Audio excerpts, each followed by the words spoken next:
শহরটির নাম রংপুর। সেই শহরে মায়া নামে এক মেয়ে প্রতিদিন সকালে তার অফিসে যেত।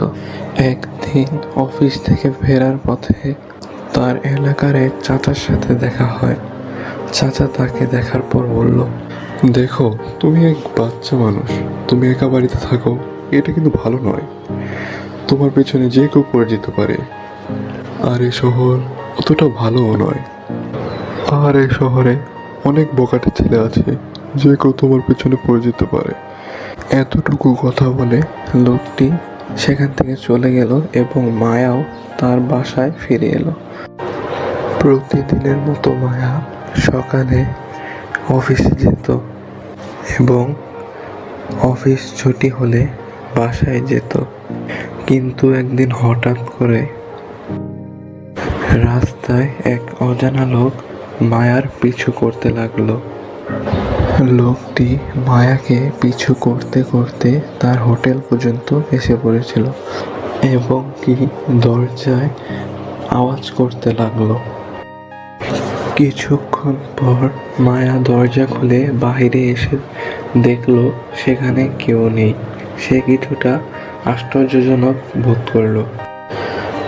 পরের দিন মায়া তার সময় মতো অফিসে যায় এবং অফিস শেষ হলে বাড়িতে ফেরার পথে সে লক্ষ্য করে তার পিছু এক লোক করছে। মায়া বিষয়টা বুঝতে পেরে সেদিন পুলিশ স্টেশনে যায় এবং অফিসারের সাথে কথা বলে সকল কিছু বুঝিয়ে বলে।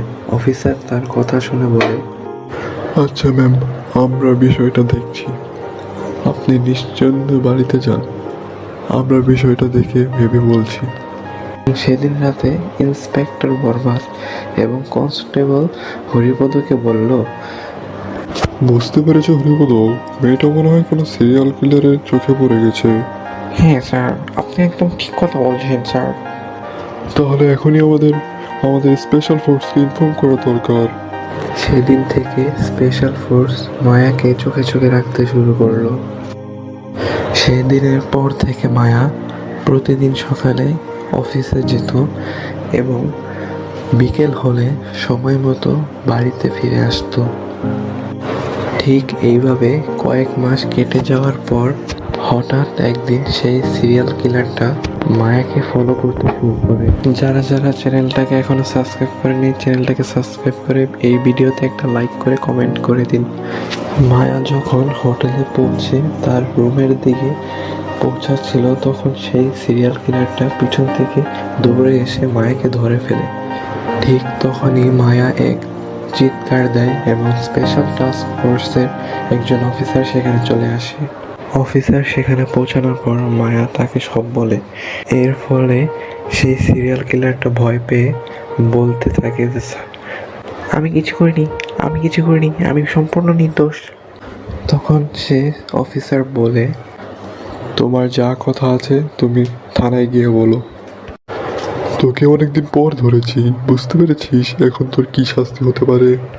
এই কথাটা বলার পর ইন্সপেক্টর বরবাদ স্পেশাল টাস্ক ফোর্স অফিসার ইমরানের দিকে তাকিয়ে বলল, স্যার, আপনি খুব ভালো কাজ করেছেন স্যার, আপনার কাছে আমরা কৃতজ্ঞ।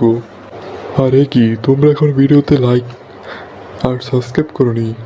তাড়াতাড়ি ভিডিওতে লাইক সাবস্ক্রাইব করে কমেন্টে বলে যাও পরবর্তী ভিডিও তোমরা কি দেখতে চাও।